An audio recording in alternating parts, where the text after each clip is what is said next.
अगर ऐसा है कि आपको कोई समस्या नहीं है इन 11 प्रोविजंस में जो हमने अभी अभी देखे हैं, तो फिर जो है हम आगे बढ़ते हैं। कमीशन उतना इंपॉर्टेंट नहीं है, वो बातें जो मैंने आपको कमीशन के बारे में बता दी हैं, अगर आप उतनी बातों का ध्यान रखते हैं, उतनी बातें समझ लेते हैं, फिर जो है आपके लिए कोई परेशानी, कोई कठिनाई,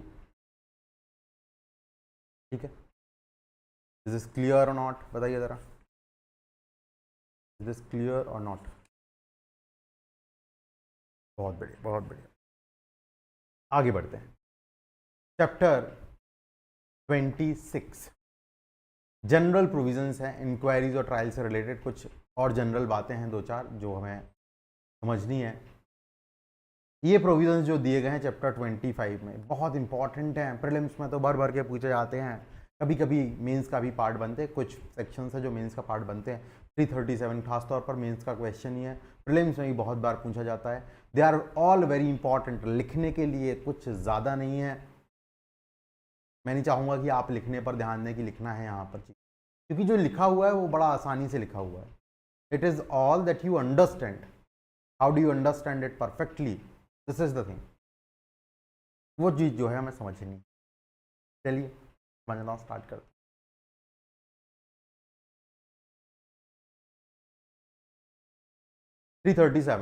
persons once convicted or acquitted not to be tried for the same offense। एक ही ऑफेंस के लिए अगर एक व्यक्ति का एक बार कन्विक्शन हो गया या एक्विटल हो गया, एक बार कन्विक्शन हो गया या एक बार एक्विटल हो गया, तो उसको दोबारा से उसी ऑफेंस के लिए जो है ट्राई नहीं किया जाएगा, उसका दोबारा से ट्रायल नहीं किया। ये बिल्कुल लगभग सुनने में, समझने में वैसा ही नजर आ रहा है जैसा प्रिंसिपल ऑफ डबल जियोपार्डी है। प्रिंसिपल ऑफ डबल जियोपार्डी आपको कहां मिलता है? आर्टिकल 20 क्लॉज 2, डबल जियोपार्डी की बात। बस थोड़ी सी एक बात अलग निकल करके आती है, हेडिंग को ही पढ़ के समझ में आ रहा है। 337 talks about two pleas, autrefois acquit, autrefois convict. Autrefois acquit, autrefois convict मतलब जहां पर एक्विटल हो गया सेम ऑफेंस दोबारा से ट्रायल नहीं होगा, जहां कन्विक्शन हो गया सेम ऑफेंस दोबारा से ट्रायल नहीं होना है। जबकि आर्टिकल 20 क्लॉज 2 को आप पढ़ने जाएंगे तो वो केवल बात करता है ऑट्रेफॉइज कन्विक्ट की, कि अगर आपका पर्टिकुलर एक ही ऑफेंस के लिए कन्विक्शन एक बार हो गया, एक बार कन्विक्शन हो गया, तो दोबारा से आपका कन्विक्शन नहीं हो सकता। वो ये बात नहीं करता है कि एक्विटल हो गया तो दोबारा से कन्विक्शन नहीं हो सकता। यहां पर बात आपकी दोनों तरफ से है, एक्विटल होगा तब भी दोबारा से ट्रायल नहीं होगा, कन्विक्शन हो गया तो दोबारा से ट्रायल नहीं होगा। और वहां पर बात लिखी हुई है कि एक बार कन्विक्शन हो गया तो दोबारा कन्विक्शन नहीं होगा, वो ट्रायल की बात नहीं करता है, वो ट्रायल को भी नहीं रोकता है। यहां पर ट्रायल तक को रोका गया कि ट्रायल भी नहीं हो सकता है।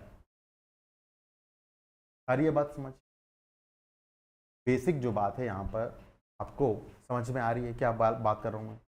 प्रिंसिपल ऑफ डबल जियोपार्डी, ठीक है। तो 2-4 लाइनें जो है आप पहले लिख लीजिए, उसके बाद जो है हम आगे बढ़ते हैं। Section 337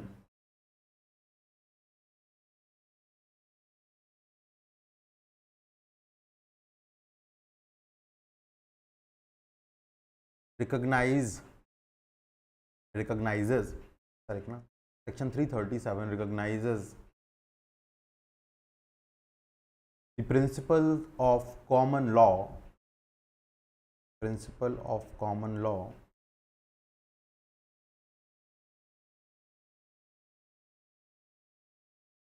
common law of common law of autrefois convict. Autrefois को कैसे लिखेंगे? AUTREFOIS, autrefois, ऑट्रेफॉइज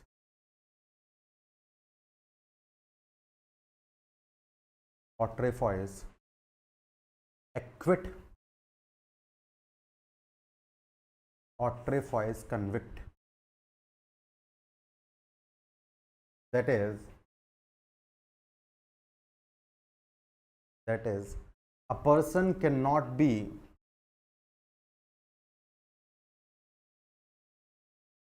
a person cannot be put in jeopardy twice.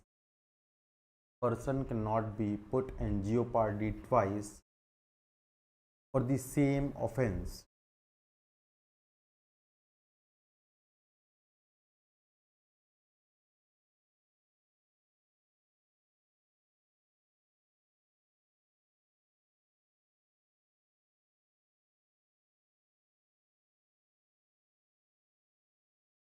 Jeopardy twice for the same offense.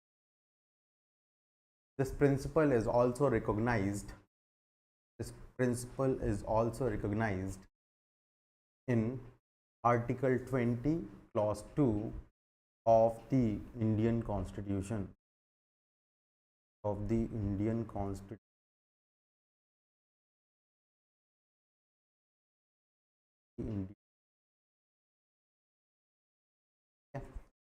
अब देखिए जरा, एक बार हम पहले चलते हैं हमारे प्रोविज़न पर, फिर उसके बाद मैं आपको लिखाता हूँ इंपॉर्टेंट चीज़ें जो एप्लीकेशन के लिए ज़रूरी हैं। कि अगर आपको 337 में गिवन प्रोविज़न का एप्लीकेशन करना है तो उसकी एप्लीकेबिलिटी के लिए कौन सी बातों का रिक्वायरमेंट होगा, कौन सी बातों का ध्यान हमें रखना पड़ेगा। देखिए ज़रा, a person who has been tried by court of competent jurisdiction for an offence. तो देखो ज़रा, ट्रायल जो हो वो किसी कॉम्पिटेंट जुरिस्डिक्शन के कोर्ट ने किया, एक ये बात हो गई। चलिए, बहुत बढ़िया। एंड कन्विक्टेड और एक्विटेड, वेरी इंपॉर्टेंट, या तो कन्विक्शन हुआ हो या एक्विटल हुआ हो। और साथ ही साथ केवल इतना नहीं, वाइल सच कन्विक्शन और एक्विटल रिमेन्स इन फोर्स, ऐसा कन्विक्शन और एक्विटल जो है अभी फोर्स में है, हटाया नहीं गया है, सेट असाइड नहीं किया है किसी के द्वारा, क्वाश नहीं कर दी गई है प्रोसीडिंग्स।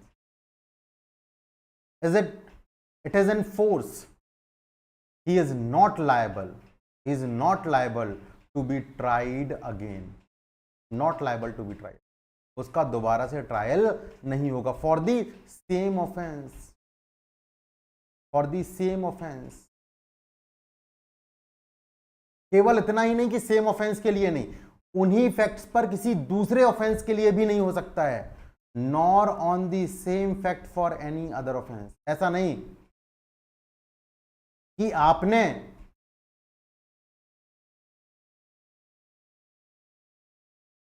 उन्हीं फैक्ट्स पर किसी और, आपने बोला था ना सेम ऑफेंस के लिए नहीं ट्राई किया जा सकता है, तो आपने उन्हीं फैक्ट्स पर किसी और दूसरे ऑफेंस के लिए उसको चार्ज कर दिया, नहीं, वो भी नहीं किया जाएगा। फॉर विच, वेरी इंपॉर्टेंट, उसको क्लैरिफाई करता है, for which a different charge from the one made against him might have been made under subsection 1 of 244 और which might have been convicted under subsection 2 thereof. मैं आपको ध्यान दिलाता हूं, doubtful cases, theft का charge बना दिया, बाद में सीबीटी निकल करके आ गया, आप सीबीटी के लिए कन्विक्ट कर सकते हैं, क्योंकि सीबीटी के लिए चार्ज बनाया जा सकता था। तो ऐसे ऑफेंस के लिए भी चार्ज नहीं कर पाएंगे आप सेम फैक्ट्स पे, जहां पर उसको उस फैक्ट के लिए भी आप क्या कर सकते थे, उस फैक्ट से बनने वाले उस अदर ऑफेंस के लिए भी चार्ज कर सकते थे। फॉर एग्जाम्पल, एक व्यक्ति को चार्ज किया गया that you have committed theft, और बाद में ट्रायल में निकल करके आ गया एक्विटल। अब बाद में कोर्ट बोलता है अरे नहीं नहीं नहीं, यहां पर तो हमें सीबीटी लगाना चाहिए था, क्रिमिनल ब्रीच ऑफ ट्रस्ट लगाना चाहिए। फिर वो क्रिमिनल ब्रीच ऑफ ट्रस्ट से स्टार्ट कर देते हैं, तो उसका आंसर निकल करके आता है कि आपने अगर थेफ्ट का चार्ज लगाया था तो आप सीबीटी का चार्ज लगा सकते थे अल्टरनेटिवली, डाउटफुल केसेस 244 सबसेक्शन 1, याद आ रहा होगा आपको, डाउटफुल केसेस आप अल्टरनेटिवली चार्जेस लगाइए, आप सारे चार्जेस लगा दीजिए। और चार्ज नहीं भी लगाया था कोई दिक्कत नहीं, सबसेक्शन 2 बोलता है आप उसके लिए कन्विक्शन कर सकते हैं बिना चार्ज लगाए, आप बिना चार्ज लगाए सीधा कन्विक्शन भी कर सकते थे, क्यों नहीं किया। तो अब आप उन्हीं फैक्ट्स पर, सेम फैक्ट्स पर दूसरे ऑफेंस के लिए जिसका चार्ज लगाया जा सकता था, उसके लिए भी आप क्या कर पाएंगे, कन्विक्शन नहीं कर पाएंगे, ट्रायल नहीं कर पाएंगे, ट्रायल ही नहीं कर पाएंगे। इज दिस क्लियर और not? Illustrations are very important here.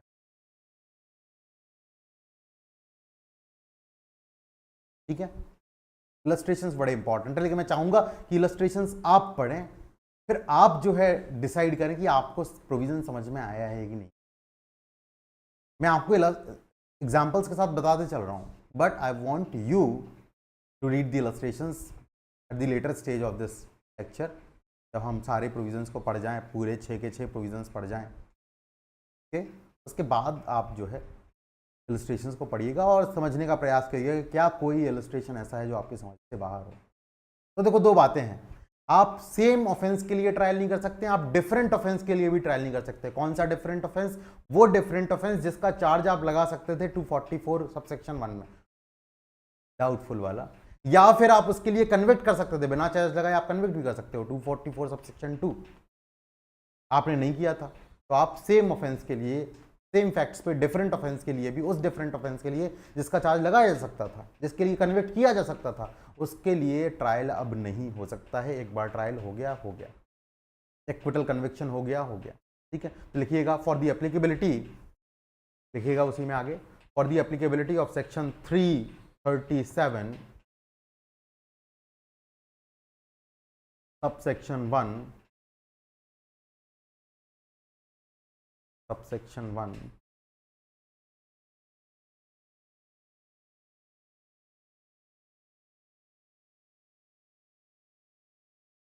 a person shall not be tried for same offense, person shall not be tried for same offense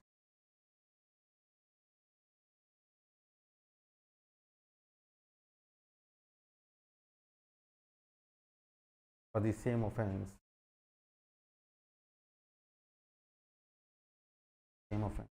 or for other offense on same facts, or for other offense on same fact,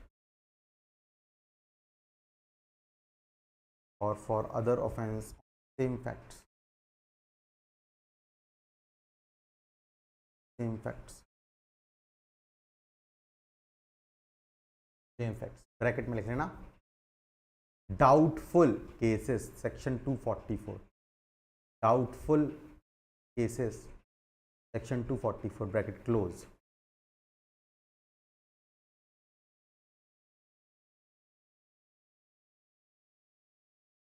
when first लिखना,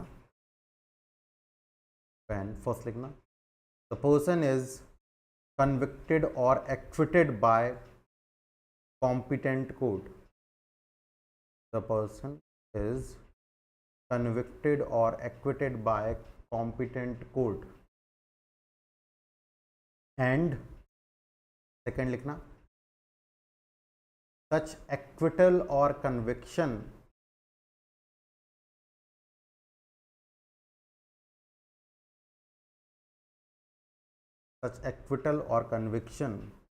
is in force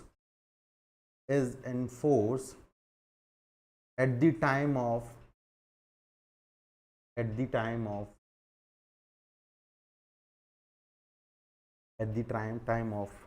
trial in question,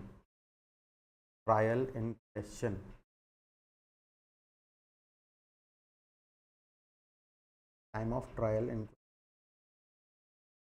So this is the general rule which is contained in section 337 subsection 1.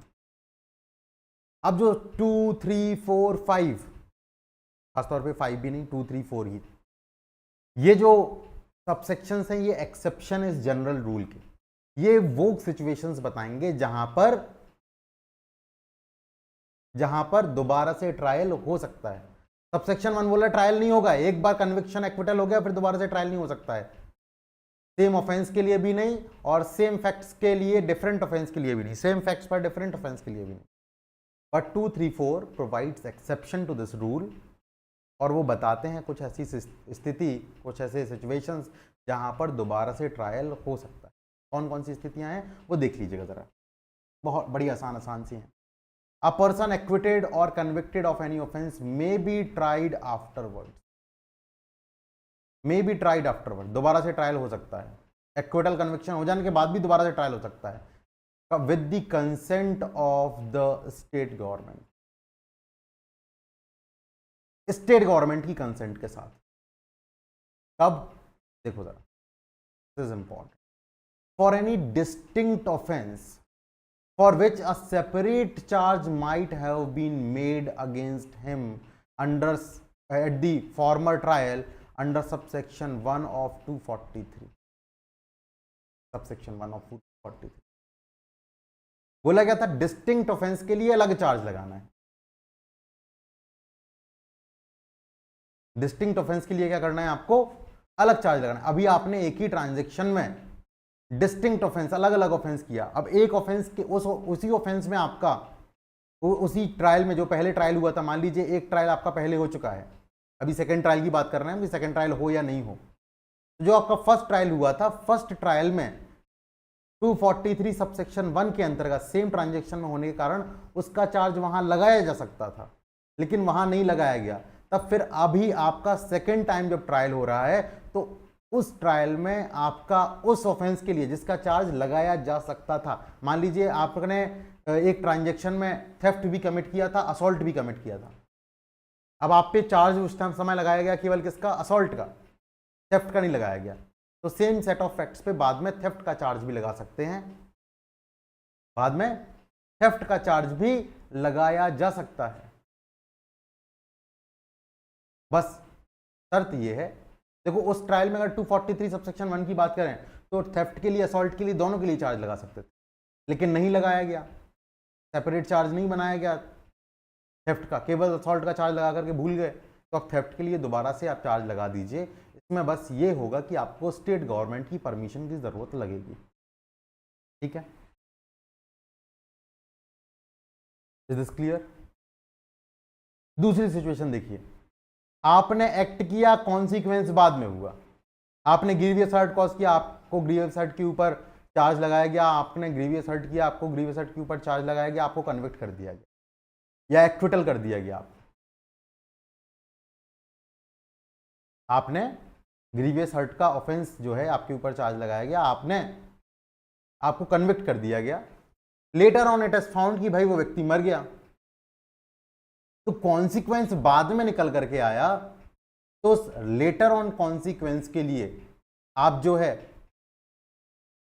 Charge लगा सकते हैं और उसके trial कर सकते हैं, क्योंकि जिस कोर्ट ने पहले ट्रायल करा था उस कोर्ट को नहीं पता था कि वो व्यक्ति मर चुका है, ये बाद में निकल करके आता है, ठीक है? देखिए जरा, a person convicted of any offence constituted by any act causing consequence which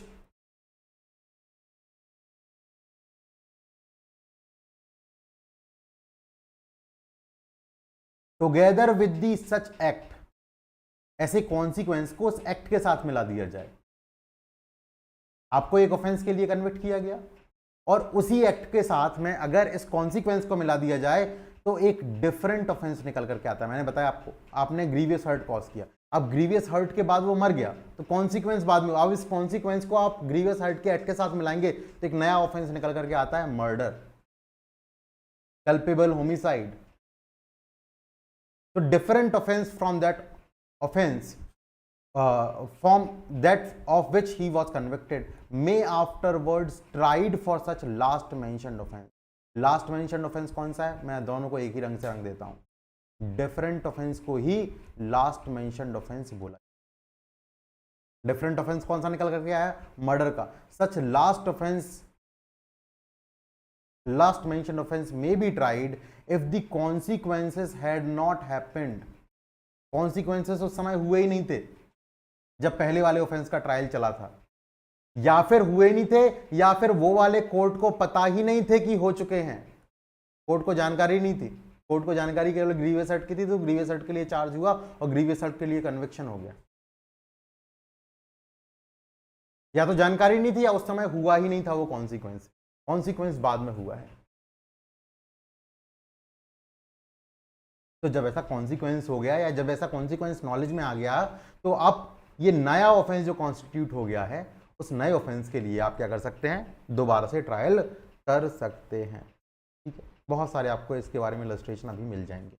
next देखिए जरा, तो पहला हो गया देखो सेम ट्रांजेक्शन वाला हो गया, सेम ट्रांजेक्शन स्टेट गवर्नमेंट।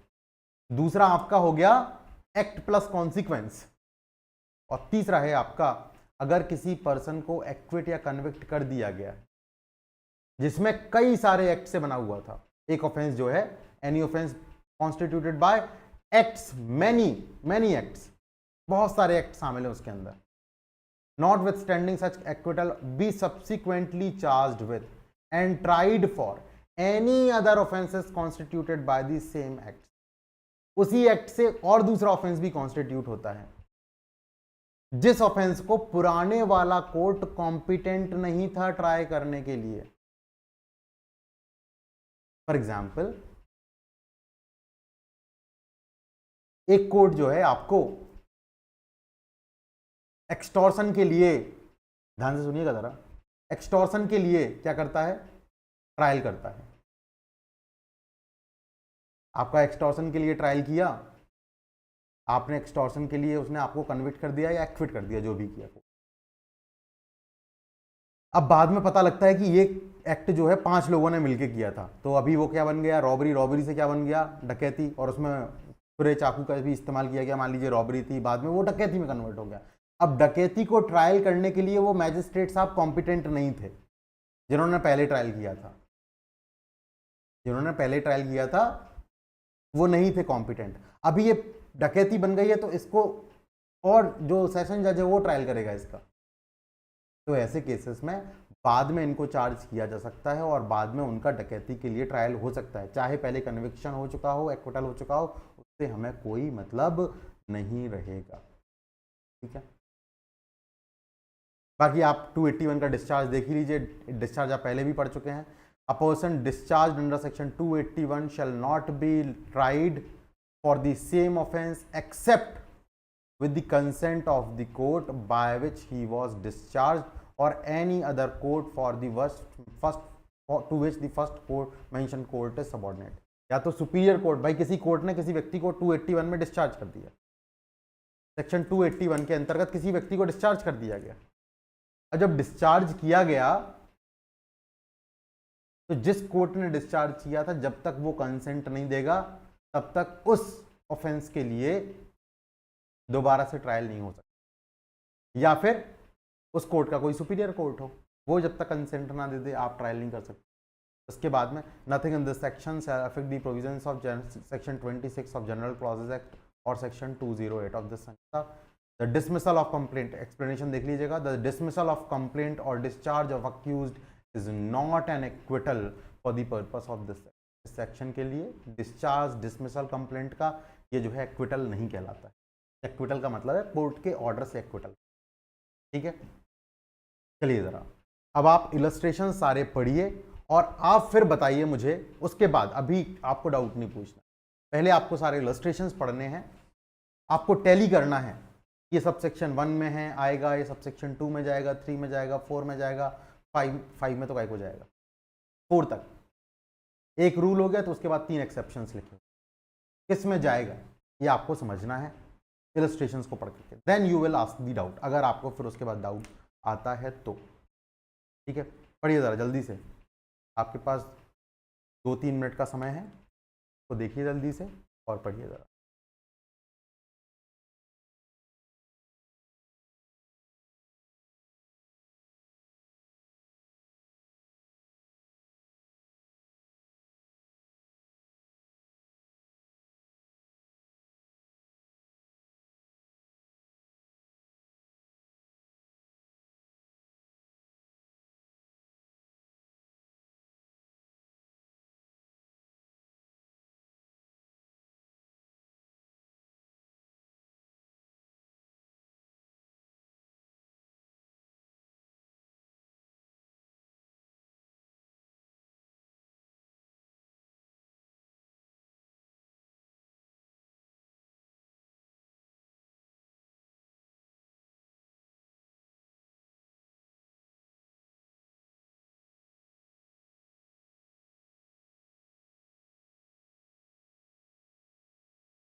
पढ़ लिया या नहीं?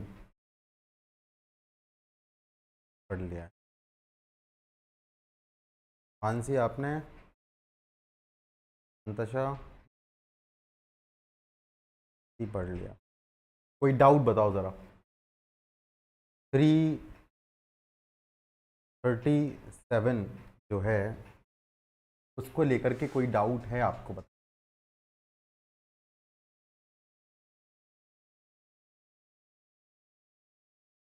कोई डाउट 337 को लेके? पहले ये 300 हुआ करता था। तो बड़ा आसान है याद रखना भी। पहला जनरल रूल है, एक्विटल हो गया, कन्विक्शन हो गया, और वो अभी एक्विटल और कन्विक्शन फोर्स में है, उसको हटाया नहीं गया है, तो ऐसे केसेस में सेम ऑफेंस के लिए दोबारा से ट्रायल नहीं होगा। ना ही सेम फैक्ट्स पे दूसरे ऑफेंस के लिए ट्रायल हो सकता है जिस ऑफेंस का चार्ज लगाया जा सकता था पहले 244 के अंतर्गत। बिल्कुल। एक्सेप्शन 3 है। पहला कि भाई सेम ट्रांजैक्शन में अगर कोई और दूसरा ऑफेंस हुआ था तो उसके लिए दोबारा से ट्रायल हो सकता है, उस सेम ऑफेंस के लिए ट्रायल हो सकता है। अगर पहले चार्ज नहीं किया गया तो आप चार्ज कर सकते हैं, स्टेट गवर्नमेंट की परमिशन लगेगी, कंसेंट लगेगी। बिल्कुल। दूसरा, एक्ट पहले पता था, कॉन्सिक्वेंस पता नहीं था, या पता था तो नॉलेज में नहीं था, हुआ ही नहीं था, तो बाद में कॉन्सिक्वेंस हो गया, तो जो डिफरेंट ऑफेंस कॉन्स्टिट्यूट हुआ उस डिफरेंट ऑफेंस के लिए आप जो दोबारा से ट्रायल कर सकते, नया ट्रायल कर सकते। फिर भाई बहुत सारे एक्ट से मिलकर के ऑफेंस बना था, एक ऑफेंस में बहुत सारे फैक्ट्स थे, बहुत सारे एक्ट्स थे। एक्ट, एक एक्ट नहीं था, बहुत सारे एक्ट थे। अब उन एक्ट्स में से कुछ एक्ट से मिलकर के एक अलग ऑफेंस भी बनता है, और वो अलग ऑफेंस जो बना हुआ है इसको ट्राई करने की पावर पुराने कोर्ट के पास थी नहीं, जिसने ट्रायल या कन्विक्शन कर दिया और दूसरे ऑफेंस के लिए। तो इस नए ऑफेंस के लिए दूसरा ट्रायल हो सकता है। बिल्कुल, इतनी ही बातें जो है हमने जानी। फिर उसके बाद में 281 वाला जाना कि भाई सेम ऑफेंस जिसके लिए एक बार डिस्चार्ज हो गया है उसका ट्रायल दोबारा से नहीं होगा। हालांकि एक्विटल की बात हो रही है केवल यहाँ, लेकिन बोल रहे हैं डिस्चार्ज भी अगर कर दिया 281 में, 281 मतलब आपका जो आपके केस समन्स केसेस होते हैं उसमें स्टॉप कर देते हैं प्रोसीडिंग्स को। ठीक है, तो प्रोसीडिंग को स्टॉप करते हैं, तो अगर मटेरियल विटनेस एग्जामिन हो गए होते हैं तो एक्विटल होता है, और उसके पहले करते हैं तो डिस्चार्ज होता है। तो डिस्चार्ज हो गया मान लीजिए, तो डिस्चार्ज हो गया तो उसको तब तक ट्रायल नहीं किया जाएगा दोबारा जब तक कि उस कोर्ट की परमिशन ना ले जाए या उसके सुपीरियर कोर्ट की परमिशन ना। This is all that we have in section 337। अब 338 से आगे वो सारी बातें लिखी हुई हैं जो मैं आपको पहले बता चुका हूं, आप पहले समझ चुके हैं, जान चुके हैं। जब सेशन ट्रायल पढ़ा था हमने तो ये सारी बातें देख चुके हैं हम। 337 में तो नहीं है ना कोई डाउट? ये मेरा मतलब if there is no doubt. बहुत बढ़िया, किसी को कोई डाउट नहीं है 37 में। बहुत अच्छे से याद कर लेना है, सारी के सारी बातें याद हो जाएंगी। There is nothing much. 337 338 देखिए ज़रा। अपीयरेंस बाय पब्लिक प्रोसिक्यूटर, जिस पब्लिक प्रोसिक्यूटर के पास में, असिस्टेंट पब्लिक प्रोसिक्यूटर के पास में किसी केस का चार्ज होगा, वो बिना किसी रिटन अथॉरिटी के किसी भी कोर्ट के सामने उस केस को, उस ट्रायल को, उस अपील को जो है उस ट्रायल में, उस कोर्ट में, किसी भी कोर्ट में, किसी भी इंक्वायरी, ट्रायल या अपील में बिना किसी रिटन अथॉरिटी के अपीयर हो सकता है, प्लीड कर सकता है। ये पब्लिक प्रोसिक्यूटर का राइट है, चाहे वो पीपी हो चाहे वो एपीपी हो। Public prosecutor, assistant public prosecutor, किसी भी केस का जिसका उसके पास चार्ज है किसी भी कोर्ट में जहां पर वो ऐसा ट्रायल, इंक्वायरी या अपील चल रही है, वहां पर बिना किसी रिटन अथॉरिटी के अपीयर हो सकता है, प्लीड कर सकता है। ठीक है, may appear and plead without any written authority। ठीक है, बस इतनी ही बात ध्यान रखें। अब ये तो स्टेट की तरफ से है। मान लीजिए विक्टिम कोई प्राइवेट पर्सन जो है अपना केस प्रोसिक्यूट कराने के लिए केस में, किसी केस में जो है अपना प्राइवेट वकील रखना चाहते हैं, एडवोकेट रखना चाहते हैं, कोई विक्टिम जो है अपना एडवोकेट रखना चाहती है और उस केस के प्रोसिक्यूशन की जिम्मेदारी वो है, जो है चार्ज जो है वो दिया गया है पब्लिक प्रोसिक्यूटर को या असिस्टेंट पब्लिक प्रोसिक्यूटर। चार्ज किसको मिला हुआ है? प्रोसिक्यूटर साहब को, पब्लिक प्रोसिक्यूटर साहब को मिला हुआ है प्रोसिक्यूशन का। लेकिन विक्टिम जो है, प्राइवेट पर्सन जो है, वो अपने एडवोकेट को एंगेज करना चाहते हैं। तो ऐसे केस में जो वो प्राइवेट एडवोकेट है जिसको इंस्ट्रक्ट किया गया है, वो किसके लिए काम करेगा, किसके डायरेक्शन पे काम करेगा? पब्लिक प्रोसिक्यूटर के, असिस्टेंट पब्लिक प्रोसिक्यूटर के डायरेक्शन पर काम करेगा। ठीक है। और अगर वो कोई रिटन आर्ग्यूमेंट सबमिट करना चाहता है, अगर वो कोई रिटन आर्ग्यूमेंट सबमिट करना चाहता है तो रिटन आर्ग्यूमेंट सबमिट करने के लिए सबसे पहले वो परमिशन लेगा, किसकी? कोर्ट की। और कब सबमिट करेगा? जब एविडेंस को क्लोज किया जा चुका है। एविडेंस क्लोज करने के बाद कोर्ट से परमिशन लेके प्राइवेट एडवोकेट, जो एडवोकेट है इंस्ट्रक्ट करा गया है प्राइवेट पार्टी के द्वारा, प्राइवेट पर्सन के द्वारा, he can submit his written argument after the evidence is closed with the permission of the court. Is this clear or not? बताइए जरा। यही सारी तो रिक्वायरमेंट थी। देखिए ना जरा, जब मैं आपको सेशन ट्रायल बता रहा था तो सेशन ट्रायल में मैंने सबसे पहले यही बताया था आपको कि पब्लिक प्रोसिक्यूटर साहब का होना जरूरी है, उनके पास अथॉरिटी होती है। बिना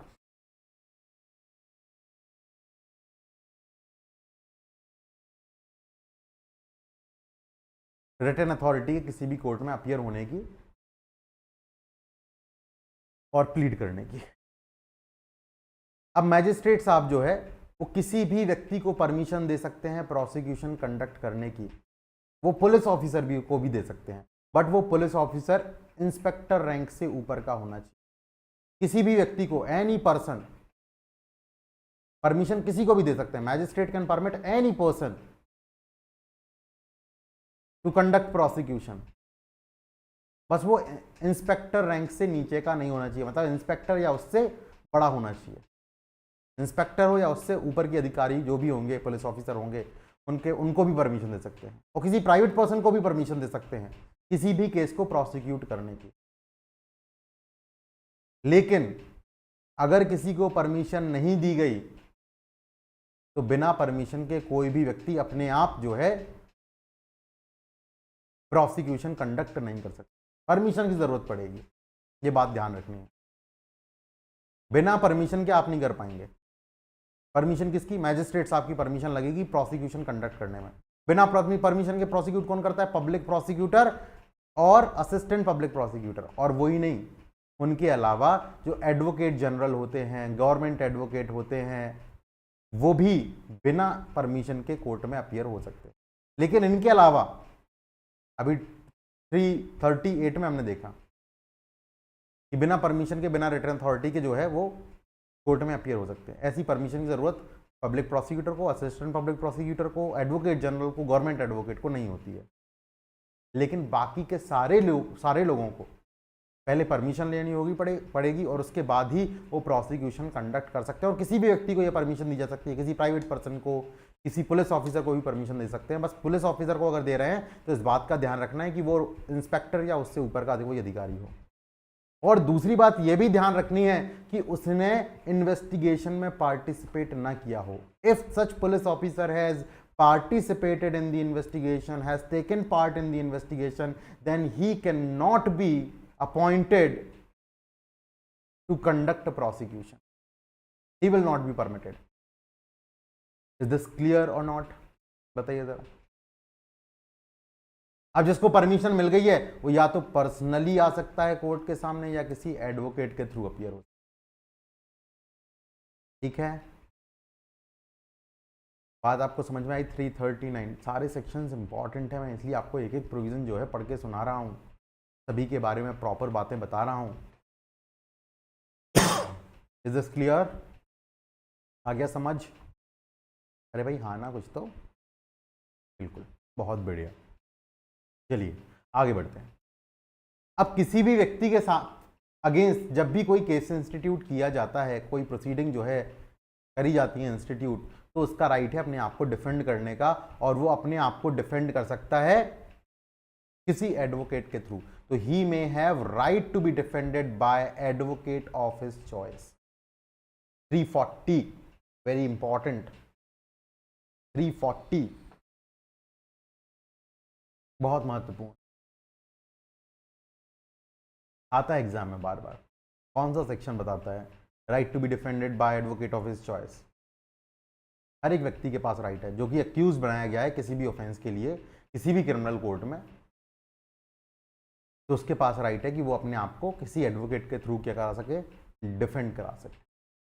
देखो ये भी देखी थी हमने बात, कहाँ पर, जब सेशन ट्रायल की इनिशिएशन की कंडीशंस लिख रहे थे कि ये बातों का ध्यान रखना है आपको पहले कोई भी ट्रायल इनिशिएट करने से पहले, और अगर उसके पास खुद के का जो वकील नहीं है, he has no sufficient funds, no sufficient means to engage any advocate, then in that case जो कोर्ट है वो एक स्टेट के एक्सपेंसेस पर उसको एडवोकेट प्रोवाइड करेगा, free legal aid, section 341, legal aid to accused person at the state expenses in certain cases. Certain cases कौन से भाई बोल रहा है? सर्टेन केसेस में कौन से certain cases? Where accused has not sufficient means to engage advocate, certain case ये है।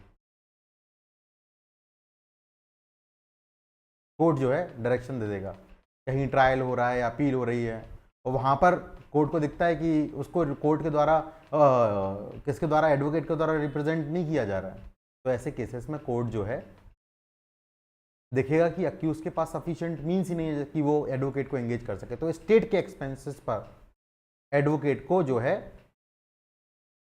अपॉइंट किया जाएगा। The court shell assign the advocate for his defence at the expense of the state, state के expense. अब ये appoint कैसे किए जाएंगे इनके लिए? देखिए लीगल डिफेंस काउंसिल जो है वो अपॉइंट किए जाते हैं, वो हाई कोर्ट जो है रूल्स बना करके करती है, ठीक है, high court make rules. Obviously बात है पहले स्टेट गवर्नमेंट का उस पर अप्रूवल रहेगा, उसके बाद ही वो रूल्स बना करके इनको कि कैसे सेलेक्ट किया जाए, इनको कौन सी फैसिलिटीज़ जो है प्रोवाइड की जाएंगी और इनके लिए क्या फ़ीस पे की जाएगी, ये सारी की सारी बातें जो है बताते हैं। The state government may by notification direct that as from the date may be specified in the notification, the provisions of subsection 1 or 2 shall apply in relation to any class of trials before other courts in the state as they apply to trial court of session।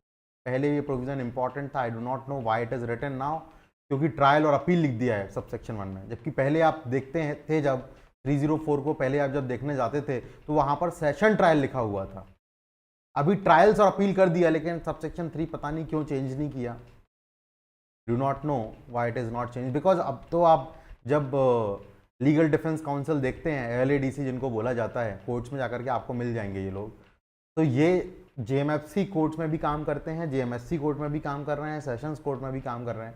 पहले ये केवल sessions court के लिए requirement थी, इसलिए मैंने जब आपको सेशन ट्रायल लिखवाया था तो वहाँ पर ये रिक्वायरमेंट जो है वो बहुत अच्छे से आपको बता के रखी। तो इनका जो अपॉइंटमेंट है वो रूल्स के थ्रू किया जाएगा, जो रूल्स जो है हाई कोर्ट बनाता है कि क्या फैसिलिटीज़ जो हैं ऐसे एडवोकेट्स को दी जानी है, क्या इनकी फ़ीस होगी, क्या सिलेक्शन का मेथड होगा, ये सब जो है हाई कोर्ट रूल्स बना करके, ठीक है। तो मेरी समस्या आपको सारी बातें जो यहाँ तक की 341 तक की, इज दिस क्लियर? सभी को बात समझ आ रही है, नहीं आ रही है, बताइए। बहुत बढ़िया, तो आज के लिए इतना ही रखते हैं। आप 342 को जो है पढ़ सकते हैं, खुद से पढ़ सकते हैं, there is nothing much in that, है ना। भाई क्या किया आपने, मान लीजिए कोई रजिस्टर्ड सोसाइटी है, कोई कॉरपोरेशन है, वो अक्यूज्ड है, तो ऑब्वियस सी बात है अपने रिप्रेजेंटेटिव को वहाँ भेज देगी, जहाँ पे अक्यूज्ड का एग्जामिनेशन होना है वहाँ पर आप रिप्रेजेंटेटिव का एग्जामिनेशन कर लेंगे, जहाँ पे एविडेंस जो है अक्यूज के प्रेजेंस में रिकॉर्ड किया जाना था वहाँ पर एविडेंस जो है रिप्रेजेंटेटिव की प्रेजेंस में ले लेंगे, है ना। तो इसी के लिए बस बताया गया है। कि उनके केसेस में क्या प्रोसीजर होगा, जहां पर कोई रजिस्टर्ड सोसाइटी या कोई कॉर्पोरेशन जो है एक्यूज पर्सन है। चाहें तो आप उससे पढ़ सकते हैं। बाकी 343 से जो है हम कल पढ़ेंगे। There's no doubt कि हम 343 से आगे you will read it for sure। ठीक है, चलिए आज के लिए इतना ही रखते हैं, बाकी करेंगे कल। अगर आपको कोई अभी